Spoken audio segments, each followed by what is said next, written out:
मला माहिती आहे आज रातच्याला तुम्हाला काही झोप लागायची नाही. हा, जरा किचकट मोहीम आखली.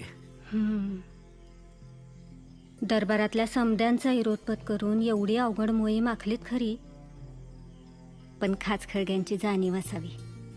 आपलं हिंदवी स्वराज्य सह्याद्रीच्या दऱ्याखोऱ्यांमधून एखाद्या लहान पोरासारखं रांगतंय. त्याला सावरता सावरता कुठल्या तरी एका पिढीची डोपरं फुटणारच. मग आपली फुटू दे. आपली डोपरं फुटतील तेव्हाच आपल्या पोरांच्या वाट्याला सुपीक पठार येईल ना ग लक्ष्मी. ऐकाय तर लई झाक वाटते, पण खरंच असं होईल ना? होईल नाही, झालंच म्हणून समज. फक्त मी बहिर्जी नायकासाठी दिलेला निरोप वेळेत त्याच्याकडे पोचू दे तेवढा. मग अख्खा बहादूरगड त्यांनी शिव